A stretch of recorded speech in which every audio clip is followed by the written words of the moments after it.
السلام عليكم ورحمة الله وبركاته. Assalamualaikum warahmatullahi wabarakatuh. السلام عليكم ورحمة الله وبركاته. وعليكم السلام.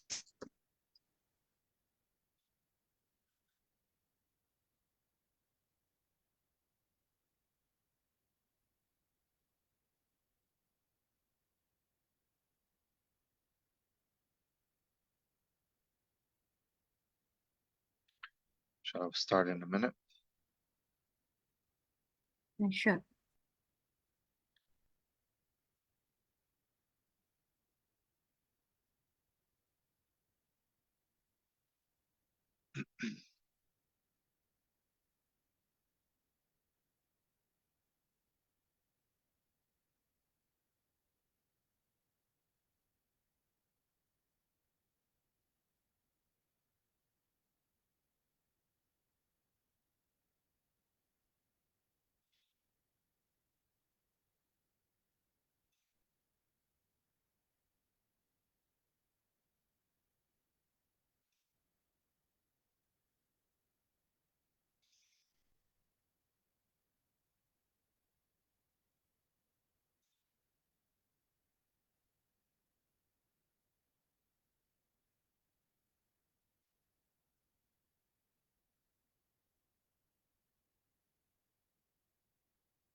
Okay, let's start inshallah. Bismillah. Alhamdulillah. Wassalatu wassalamu ala Rasulillah sallallahu alayhi wa sallam. رب اشرح لي صدري ويسر لي أمري واحلل عقدة من لساني يفقهوا قولي. We continue with women around the messenger sallallahu alayhi wa sallam. Last time we spoke about Maria and Sirin and in our Surah Tahrim and in our lectures. Yes, maybe not too many people attend. Maybe it's not so popular as other people would do it, but we keep things real. We give evidence. We keep things real.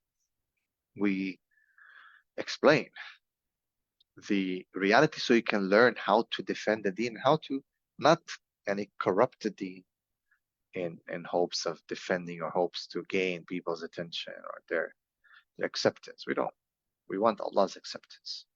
So we speak about these things and we explain these things from every perspective to understand that, yes, this is 1400 years ago. Yes, there's different culture. Yes, but the deen stays the same. No one can change Islam. No one can change Islam. They can say, hey, it's difficult these days. Hey, it's this, it's that. But when people start saying, no, no, no, it's not like that. It's not how it is. No, no, no, no. And basically, they're messing around with Islam. And we don't want that to happen. So we explain to people the reality. So we spoke last time about Maria. We explained the verses about Tahrim, what happened. And I'm actually, happy that the author mentioned the story as opposed to dodge it as many of the da'is do today. Because I don't know if they're ashamed of the Prophet ﷺ or what is it. I mean, they're ashamed of what the non-Muslims are going to think or what the weak Muslims are going to think. But indeed, some people dodge these stories But then again, these things are easily found. When non-Muslims have found they have attacked us on us, they criticized us on them. So what? Who cares? Let them criticize as much as they want to. We don't care about that. We care about what Allah subhanahu wa ta'ala thinks of us, not what the people think of us. If you're going to live your life based on what the people think about you, then, well, may Allah help us and guide us and protect us in all that, because that's not good. It's not going to end up good. So let me just change here something.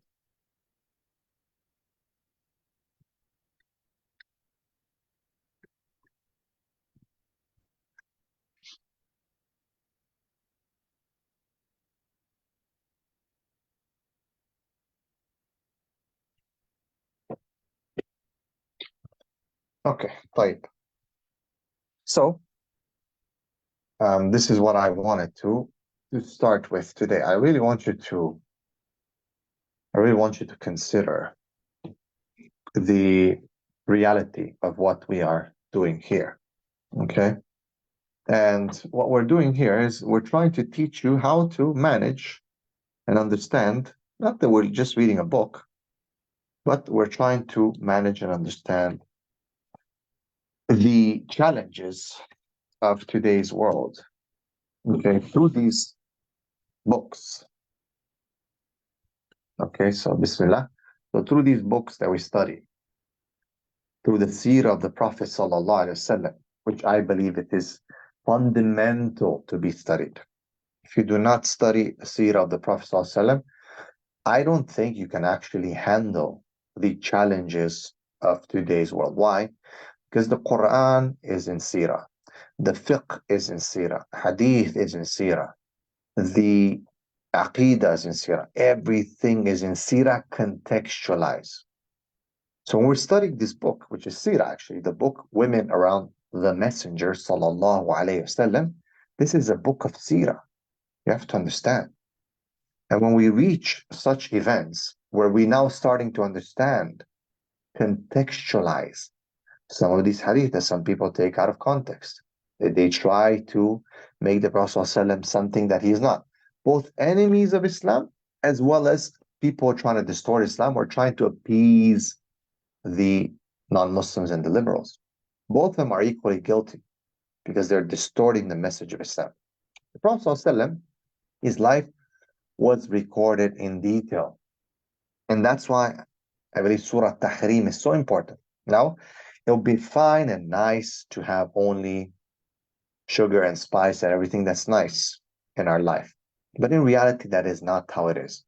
And some conversations are more difficult than others, especially when it comes to women. That's why we studied this book, Women Around the Messenger, because we live in a time where, yes, someone has to do a documentary asking the question, what is a woman?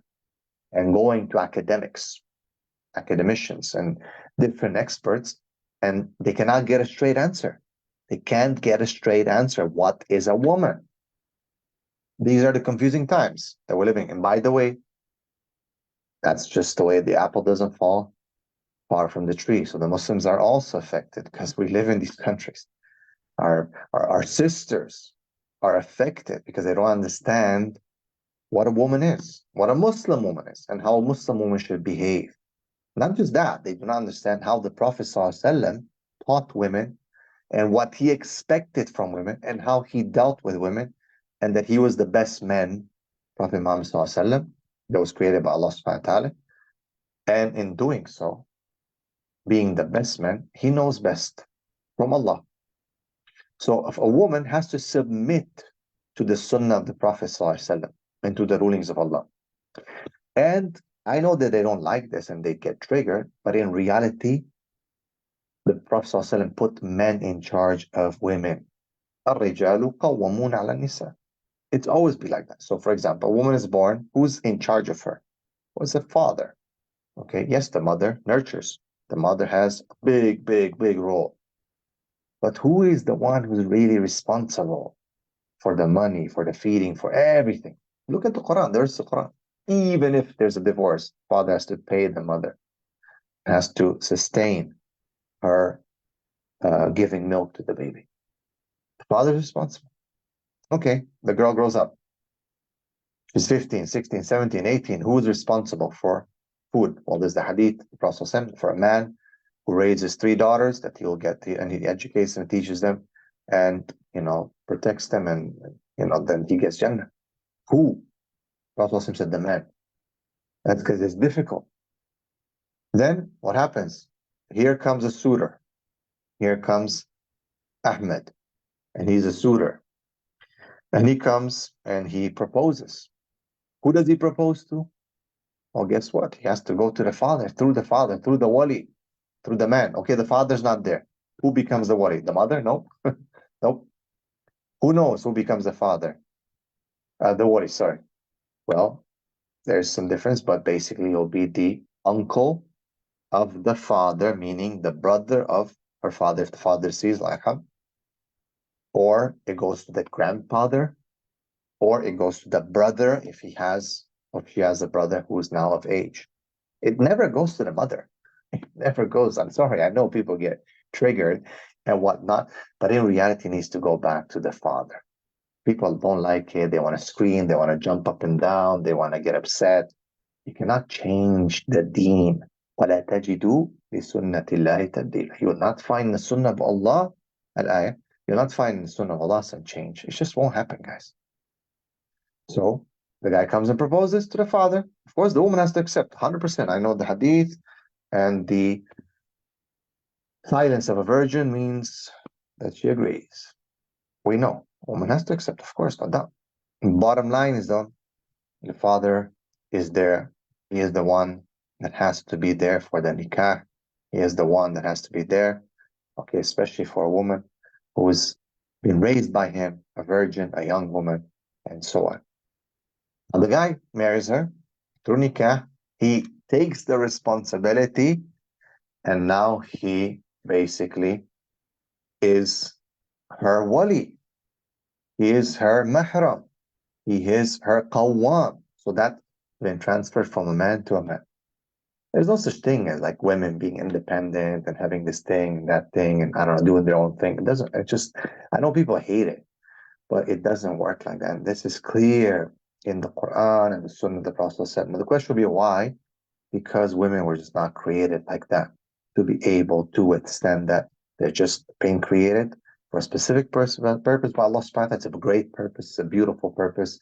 It is one of the most honorable purposes in this life, 100%. The problem is that the world has convinced you, sisters, that it is horrible, that you should be like men, that you're missing out on something because you're not doing what men are doing. You're not doing how men are doing. And because of this, you are suffering and you should be depressed and anxious and fight with a man and pay them back in terms of if they've done something and compete and be more manly than them.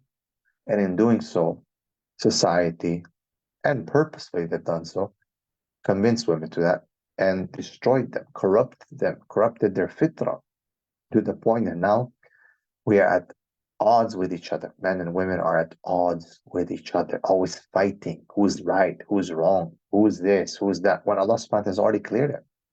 Who's the leader? No, women. Today I posted something. Women were just really, really triggered because we just told them, honor yourself, protect yourself, don't prioritize going to university and this and that over marriage and over family. Because one of the 19-year-old sisters messaged her that she's 5 months pregnant, that she's gone to university away from her family. Her family trusted her, got with a guy, became pregnant. Now the guy disappeared. He disappeared, blocked her and everything, and now she's left alone. So this is something that people need to understand is realistic. It's not just an exception. When Allah has put some rules, Allah has put some boundaries. There's a reason why women wear hijab and not men. There's a reason why women have to wear abaya and cover their bodies and their shapes and not men, though, the same way that women do. There's a reason why women should not leave the house without the permission of the wife. There's a reason why women shouldn't travel without the permission, and accompaniment, chaperone of a wali or a mahram. There's a reason why they need the permission to get married. There's a reason why men paid the mahar and not the women. There's a reason for all these things. There are reasons, my brothers and sisters, for all these things. Okay, but people are fighting. You're not fighting against men. I mean, this is my message today, I guess, to the sisters, and why we're studying this book, this Seerah book of the Prophet. And to be honest, there are certain things that I think we discussed last time, but it was good that he mentions Surah Al-Tahrim and Surah Al-Talaq as well. And the incident of Maria, the slave woman of the Prophet ﷺ. It's because it has so much wisdom in that event and what happened to settle so many controversies that people have and so many distortions of Islam that people have, and that some of the dawah, mafia dawah as we call it, have tried to abduct and side with the feminists. Really, it's important. But bottom line is, the message to the sisters is that you're only fighting against the Sunnah and the Quran. You're not fighting against me or against the brothers or against the man and this and that. I mean, maybe you think so, but in reality, you're fighting against the rules of Allah. The only thing is that because men were in charge with enforcing the rules of Allah, not women, sorry, just not the way it is, then therefore women now take it out on the men. And they'll use certain statements like, well, you are using Islam to fulfill your desires, or you are using Islam to show your masculinity or your manhood, or you're using Islam, the religious card, to shame and religiously shame women. We're not using Islam. We're saying, Qala Allah, Qala Rasul. It's not, we didn't make these things. Allah chose men to be the Khalifa. So Allah created Adam first. He didn't create Eve. You know that. Allah named Adam Khalifa, not Eve. Allah sent prophets, only men. There's no exception. There's some difference of opinion, very slight, but easily refuted. Only men. Only men prophets, only men messengers. Okay? He could have sent one woman at least, 2, 3, just to break no, didn't. Been men. Okay, move forward. Khalifas in the history of Islam, name one woman was a Khalifa. Never. It's always been Amirul Mu'mineen was only a man. Is this to just like rub it into women's faces and say, oh, look, look, look? No, it's just that this is how Allah made it. That's why Islam is submission. Yes, I know some people can use Islam to do many bad things, no doubt. They can use many things. They can use Buddhism to do many bad things. They can use, I don't know, whatever. People can use whatever they want. And yet, bottom line is that this is what Islam says. Whether you like it or not, whether you want to agree with it or not, it's submission. Meaning, it's not about what I think. It's not about what you think. It's not about what I don't know who thinks. It's about what Allah has said. When there's a rule and there's a clear thing, people should say, Sami'na ta'ala. The mushkila, or the problem, is that a lot of the dawah mafia, the people who have abducted a dawah online, they're trying to go with demand supply. There's high demand for reformation. There's a high demand for gynocentric Islam, meaning everything catered towards women. Women are better than men. Women are this. Women should do that. Women should be free. Women should do whatever. Women can choose everything. So there's this discourse that is very popular. And because women have purchasing power, and because they kind of run social media, they connect so well, a lot of the dawah mafia has taken upon themselves to incline towards this liberal feminist ideology because it suits their algorithm and it suits their followers. And if you find those who preach this type of thing, this type of philosophy, they'll have millions of followers. At least most of them on average have over 1.5, 2 million followers. While the ones who say, Qala Allah, Qala Rasul, with not picking and choosing, because yes, even these guys will say some Qala Allah, Qala Rasul, but they're picking and choosing. The ones who give you the blanket, the full thing, the full picture, will be always considered as estranged and always as, they'll be ostracized, misogynist and whatnot. Bottom line is, again, the message to the sisters of the Ummah who are studying this book who are looking at the seerah of the Prophet, look not the seerah through the eyes, not through mine, not through Sheikh so-and-so or Mufti so-and-so or Doctor so-and-so. You pick up a book, you do some research and try to get to the sources to really understand. Because I guarantee, I'm telling you, it's been sanitized. What you see on YouTube a lot of times, it's been sanitized, it's been diluted. If you want to get to the organic, you need to do a bit of research. It's there, it's possible for everyone. You need to do a bit of research to really understand, if you really want to get to the bottom, because it's so tiring. Men fighting with women, women fighting with men. You post any post saying Prophet said this and that. No, that's not how it is. Mufti so-and-so said it's different. Blah, blah, blah. How dare you? And she's all in makeup, no hijab and this and that. Yeah, Allah will judge me. And this is not, this is not Musnad Tupac Shakur, right? This is the Musnad of Imam Ahmed. This is the Musnad of, Tabarani. This is the Musnad of the ulama. This is the deen. This is not, only God can judge me now. Okay. We're living in a big, very difficult time. We're at odds with each other. But actually, you're at odds with yourself. Because yes, men are weak. Yes, men have issues. Yes, men need to man up. The bottom line is, the male discourse that's being given is more in line with Islam than the female discourse. That's what's being given. And women need to understand that the attack is only on them. They're trying to hurt you. They're trying to destroy you. They're trying to make you change your fitrah. They're trying to destabilize you. Okay, and you're not seeing, you're falling for it. And that is why the Prophet warned the women that when the Dajjal will come, that many of them will join him.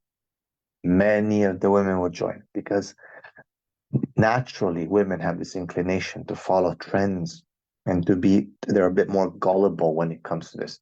That's why a woman's not been made to be the wali of a woman who's going to get married, because she can be easy. Some nice, handsome guy will come and talk very well, and she'll say, yeah, he's a nice guy, let's marry him, go ahead, marry him. While the fathers, they're like, wait a second, schmuck, I can see through your garbage, man. I know exactly what you're trying to do. Wait a second, wait, I need to advise, I need to see you a bit more. I need to go a bit deeper. That's how men are. That's just the way it is. Just the way it is. So bottom line is, sisters, we're studying Women Around the Prophet. Good book, I recommend it. So we can understand. Doesn't mean everything here they said is perfect, or we'll scrutinize and identify everything. The bottom line is, it's important to you do your research.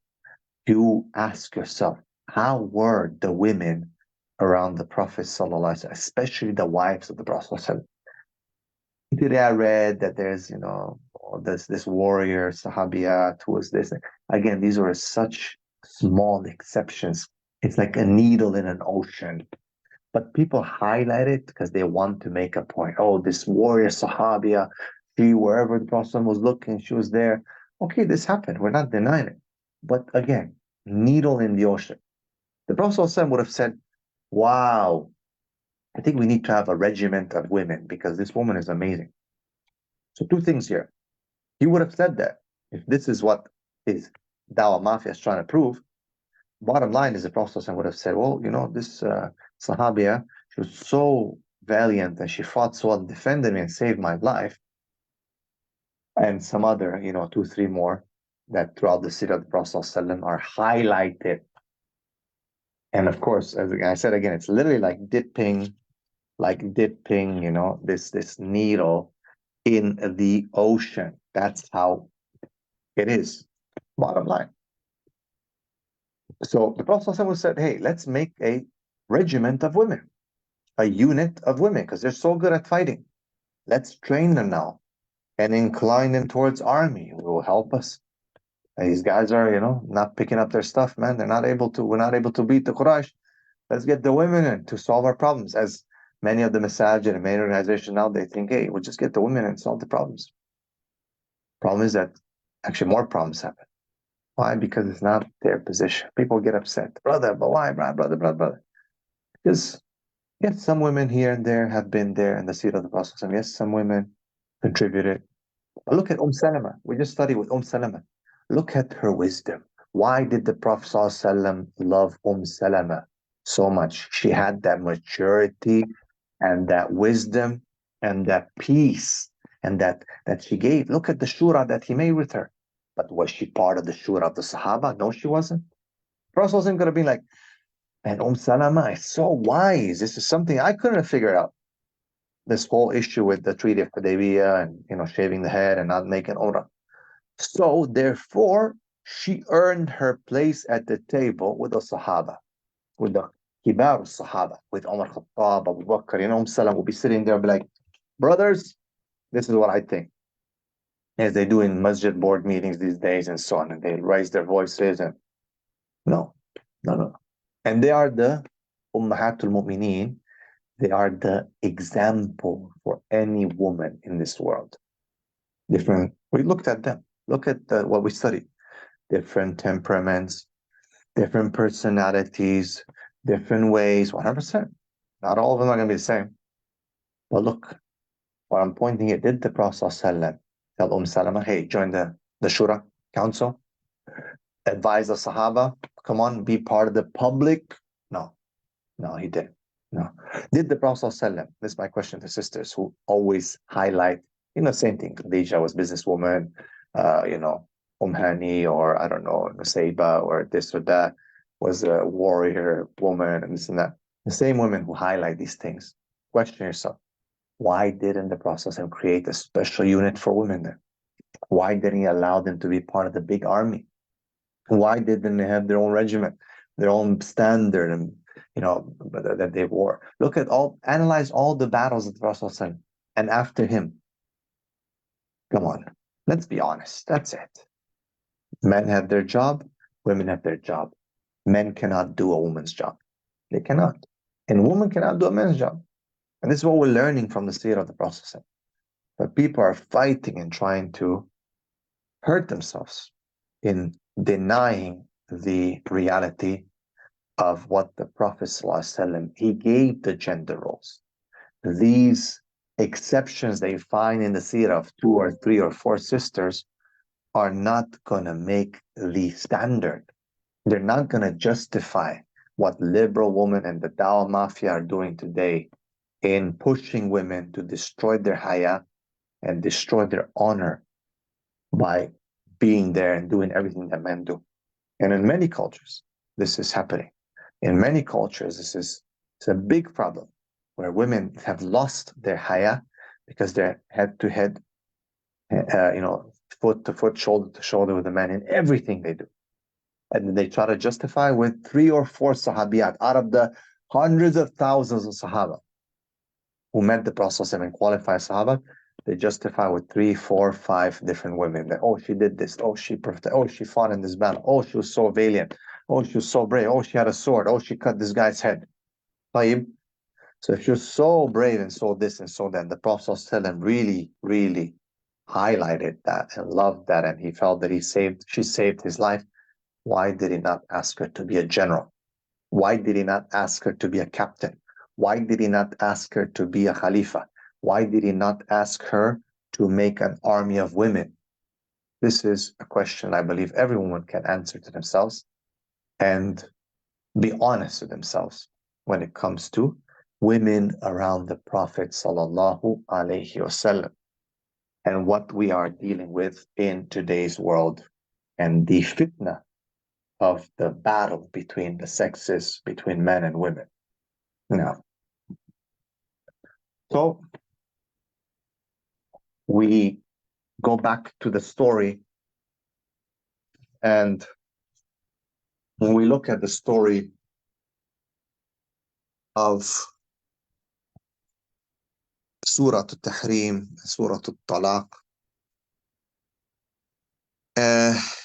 they revolve around 3 things. Okay? 3 things. And I want you to understand again. Let's really review again what happened. Okay? So, Bismillah. In Surah Al-Tahrim, Allah subhanahu wa ta'ala, how does he start? Very clear, he addresses the Prophet ﷺ directly. Ya ayyuhan Nabi, O Prophet, لِمَا تُحَرِّمُ مَا أَحَلَّ اللَّهُ لَكَ. Why do you make something haram that Allah has made halal for you? Simple. And this is a question that we can ask many men today, because the question is addressed to the Prophet ﷺ, who was a man. Why do you make things that are halal for you haram? لِمَا تُحَرِّمُ مَا أَحَلَّ اللَّهُ لَكَ. Allah has made it halal for you. Polygyny, many things. All right? And what does he say after? تَبْتَغِي مَرْضَاتَ أَزْوَاجَكَ. You are seeking the pleasure of your wives. Isn't that what men do today? They want to always, woman says, hey, let's get a riba loan. You know, we need a house. Okay, baby, don't worry. Okay, don't cry. No, I'll get it. Hey, forget it. I'm not sleeping with you. You're not having any kids from me. I'm doing this and this, but, you know, you just sleep on the couch. Okay, baby, no problem. As long as you don't cry, you don't scream, you don't expose me or, you know, cancel me or something, no problem. No, it's not like that. And when we look at the reasons for revelation, okay, we find what? What does the author of the book say? Women around the Messenger? That this was dealing with Maria. Maria, the Prophet ﷺ was intimate with her. She was his servant, slave woman that was given to him by the ruler of Egypt. Him and her sister, Sirin. And the Prophet ﷺ was more inclined, more attracted to Maria. Here, the Prophet ﷺ is making a decision based on looks. It is what it is. The Prophet ﷺ, he said, I'm a man like you. I am a man like you. أنا بشر مثلكم. I'm just like you. Calm down. I don't relax. There's nothing wrong if he liked Maria. And he gave Sarin to Hassan ibn Thabit as a gift. Slave women. It is what it is. That's the culture. That's what happened. It was halal. Don't make something haram that Allah has made halal. Simple. You need to submit. You don't like it. It doesn't feel good in the heart. I understand that.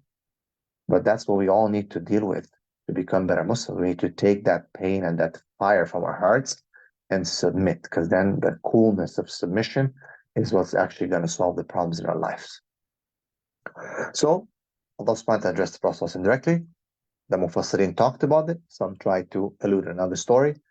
I'm really appreciative that the author of this book alluded to the story of Maria.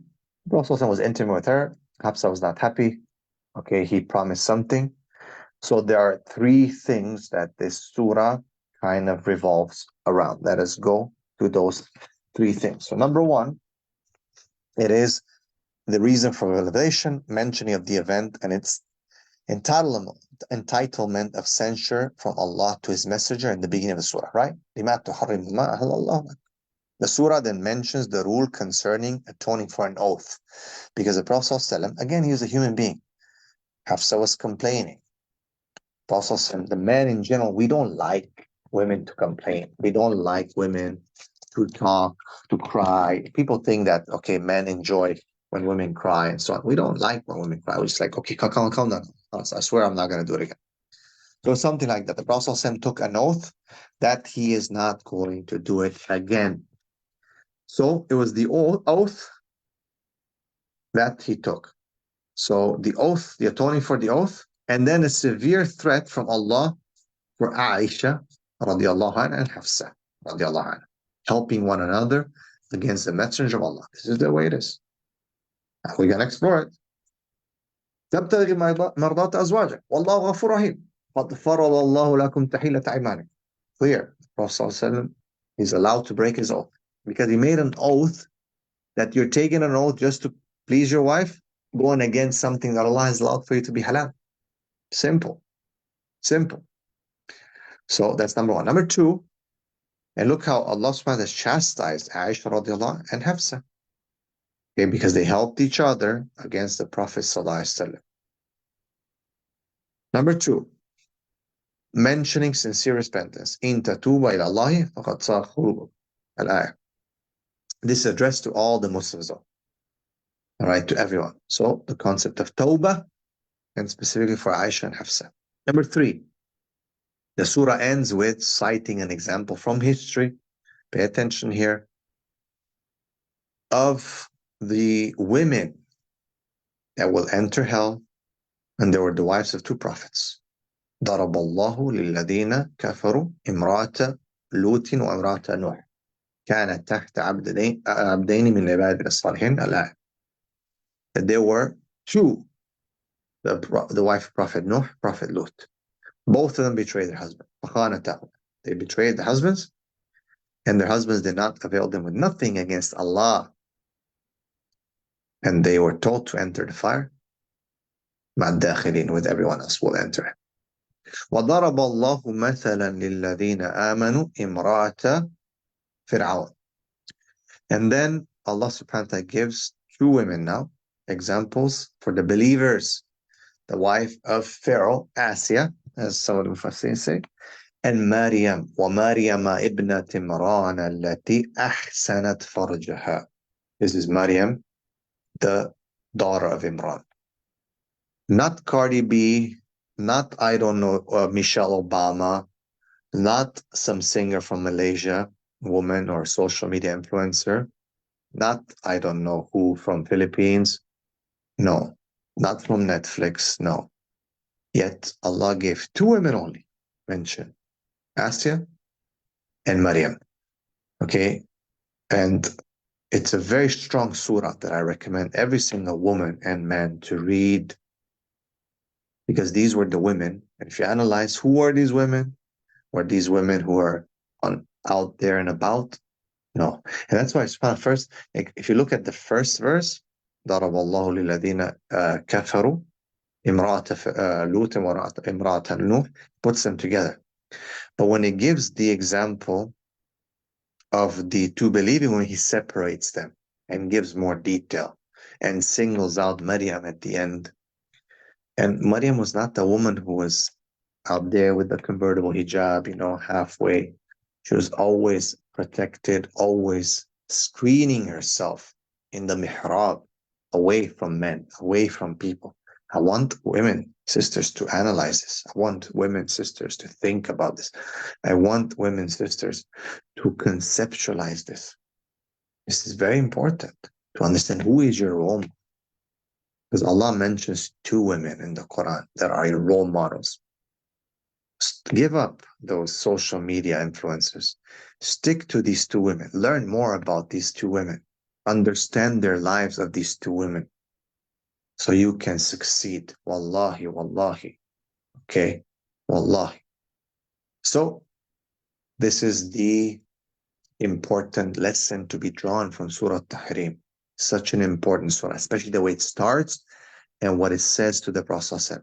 How many men today, they make haram.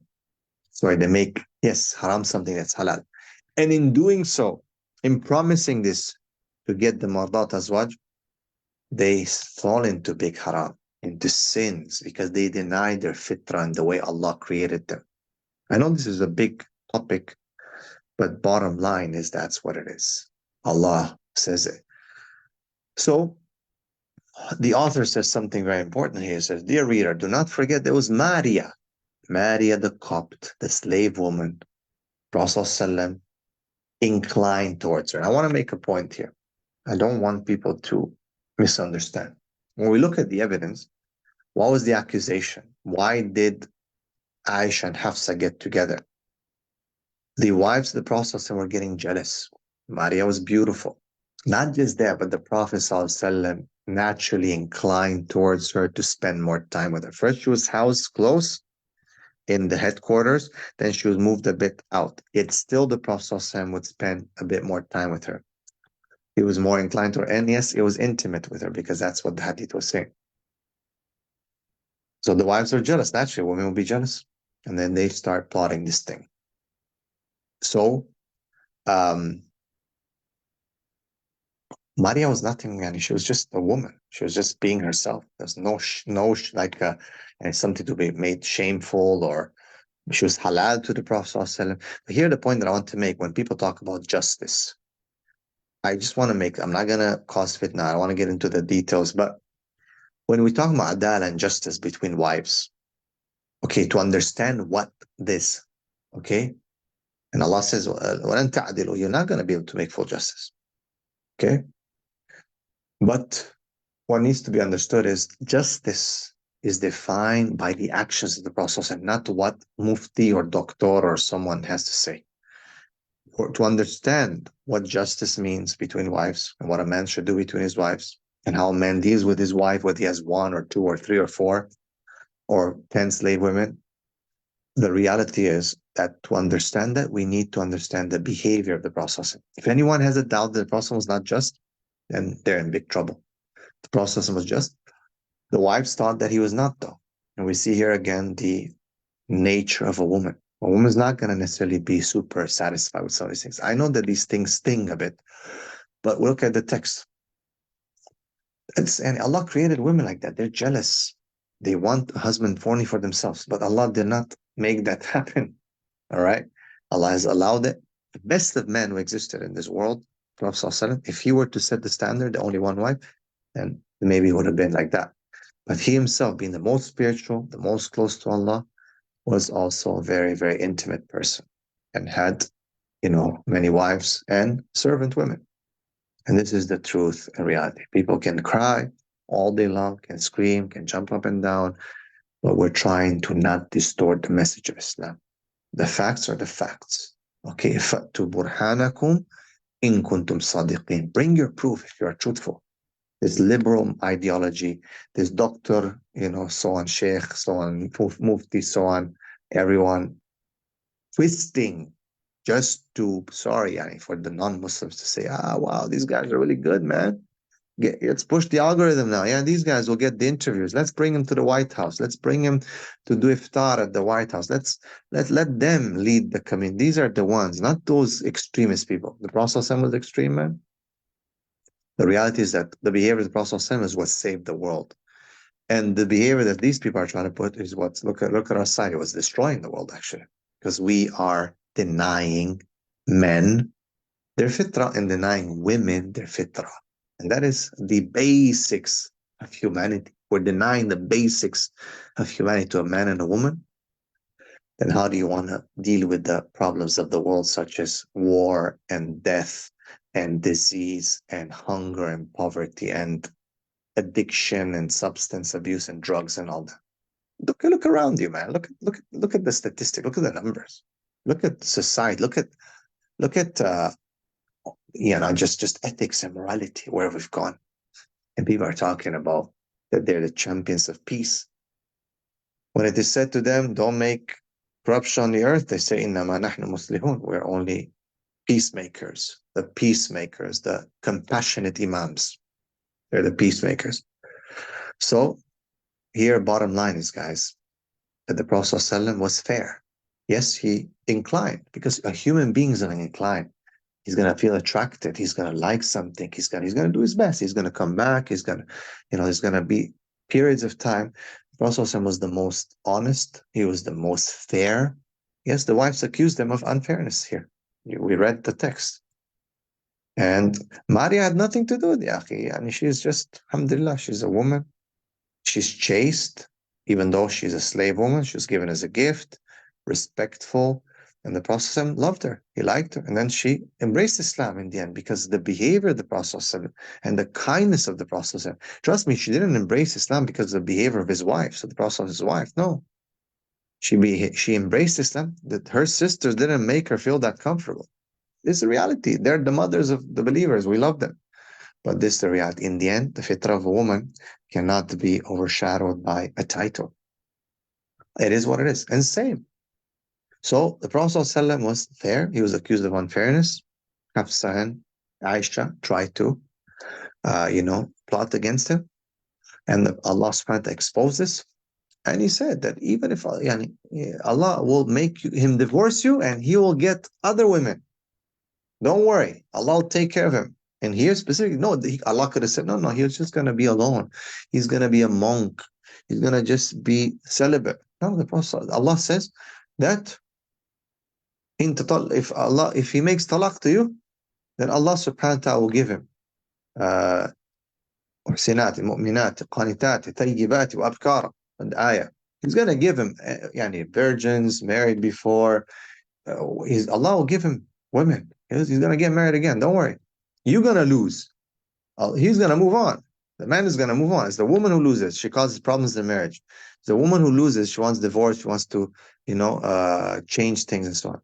She's going to lose. The man can move forward. This is the reality of life. I know people don't like it. I know people want to be like, oh, it has to be equal. It has to be this. It has to be fair. Life has always been like that because men and women are different. Men can move forward. I'm not saying men should abuse that position and that power. Men should not abuse these things. But these are the realities of life. Okay? So I wanted to make that point when it comes to Surah Tahrim and the reality and the story of Maria.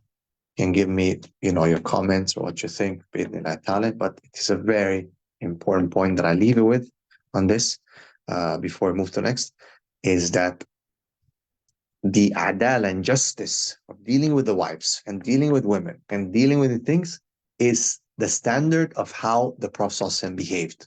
And even him, sallallahu alaihi wasallam, who is from Allah, was accused of being unjust. Not once, but more than once, because this is how things are. People are going to look at you and they're always going to feel that you're unjust. Okay, so please remember that and remember these points. Now, so let's move, inshallah, to the next part of this. So go up for a second. Go up.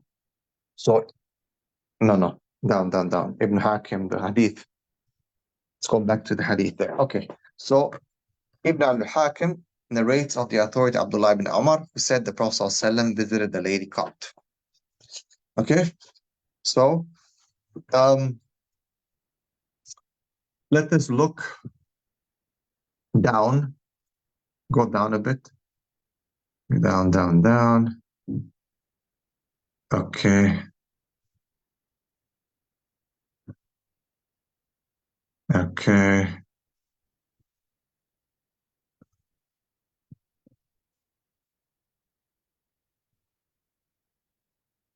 Let's go up. Sorry. Okay, so Ibn Hakim narrates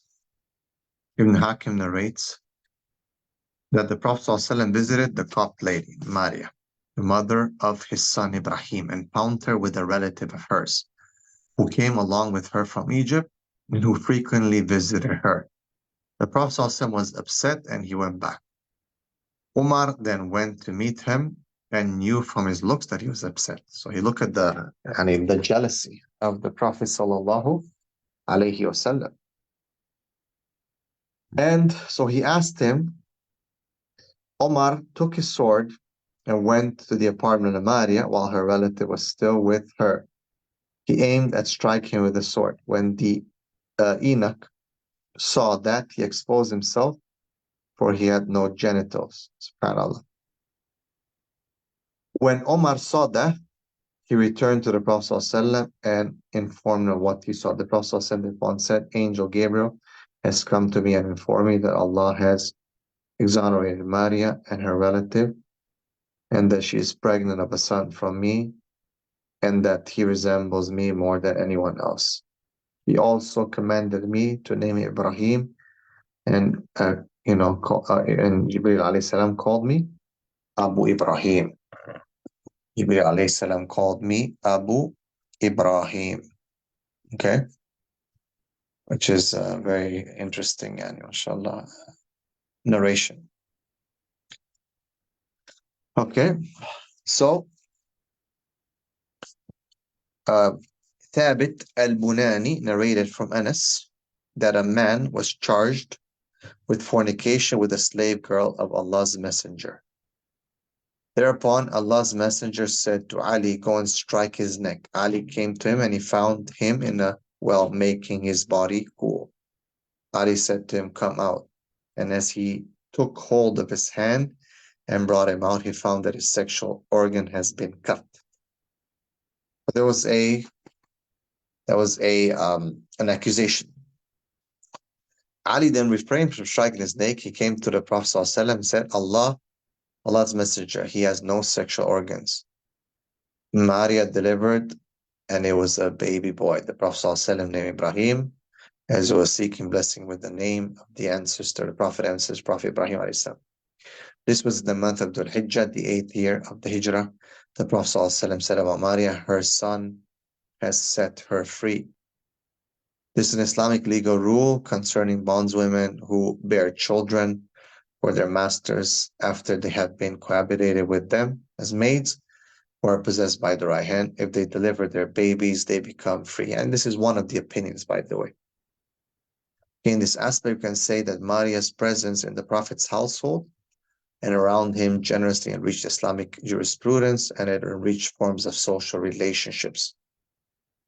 So basically, what the ulama say, that if a woman gives birth, yani she's walad, and the son is his, of course, and he's a free child, and that she basically becomes free as well, okay, through giving the birth to a child.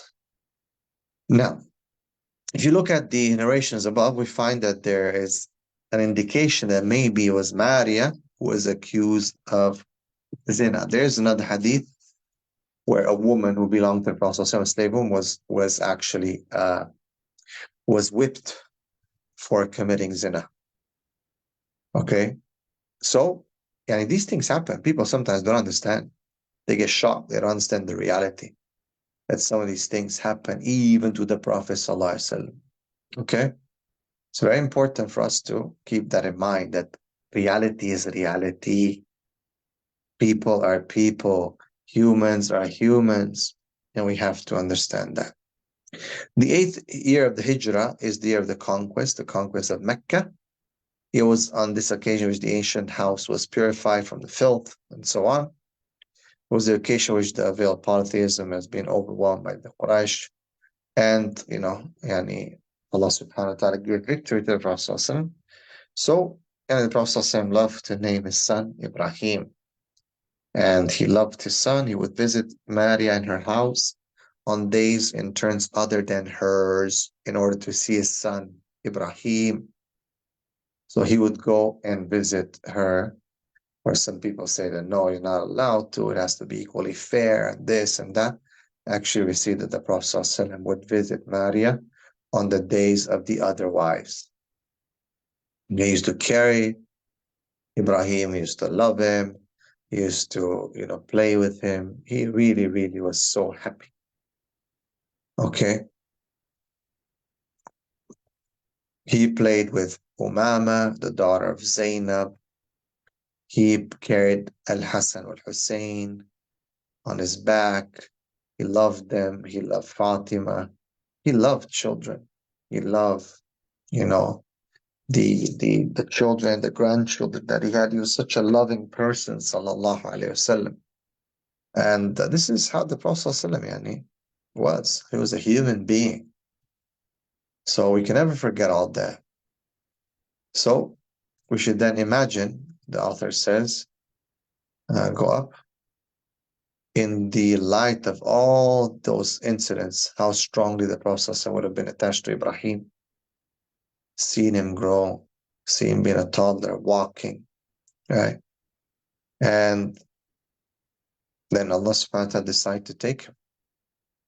Then Allah subhanahu wa ta'ala tested the Prophet sallallahu alayhi wasallam with this fitna, and he died. And then that's what Allah subhanahu wa ta'ala says in the Quran, ما كان محمد أبا أحد من رجالكم. He is no one's father. Allahu Akbar. Look at that. Look how Allah subhanahu wa ta'ala has made this ayah come. Imagine if the Prophet ﷺ, now the wisdom, let's end with this. The wisdom, why? Why the Prophet ﷺ didn't have a son that survived him? Well, he had a daughter, Fatima. Look what the Shias have done with Fatima. And even though she survived them only 6 months. So imagine if the Prophet ﷺ would have had sons that survived him. What kind of, what kind of sects would have come out of it? Because look at the Shia and what they do just with Hassan and Hussein, just because they are the grandchildren. Imagine what they would have said. Imagine they would have probably thought that the Prophet was inherited. All kinds of things. No, the Prophet ﷺ is the last one. He is ما كان محمد أبا أحد من رجالكم ولكن رسول الله وَخَاتَمَ النَّبِيِّينَ. He is the end, the khatam. He is the seal of the prophets. He is the seal of the prophets. Done. No men to come. Because men in general, human beings, they idealize children, the progeny of a prophet, and it would have been a mess probably. This way we know there's no problem. Look at what they've done with Hassan Hussein, with the imams, the 12 imams, and that they try to say that they're better than prophets. Alhamdulillah, the wisdom of Allah subhanahu wa ta'ala always prevails, that no man was to come after the Prophet ﷺ related to him to claim prophethood through inheritance, through whatever. Because Waritha Sulaiman, Dawood yani, that Sulaiman has inherited the prophethood from Dawood, from father to son. Right? We know that. So imagine, the wisdom of Allah is great. And no, it's the end. He is Khatam al-Nabiyin. He is Khatam al-Nabiyin. He is the Khatam. You know, Khatam is like a seal, the ring that seals a letter. Is a seal. Very amazing wisdom, amazing miracle. Yes, it hurt the Prophet ﷺ, but Ibrahim died. And the Prophet ﷺ buried him, just like he buried his other daughters. You can imagine the test of a father. I know how many of you are fathers to daughters and sons, but SubhanAllah, I pray to Allah that I never see that day, and I pray that you never see that day, because imagine the pain that the Prophet ﷺ went through. May Allah subhanahu wa ta'ala protect all of us. Barakallahu feekum. We'll stop here. Inshallah, next time we'll continue. Jazakumullah khair. Subhanakallahumma bihamdika. Ashhadu an la ilaha illa anta astaghfiruka wa atubu ilayk. Assalamu alaikum wa rahmatullahi wa barakatuh. Waalaikumsalam warahmatullahi wabarakatuh.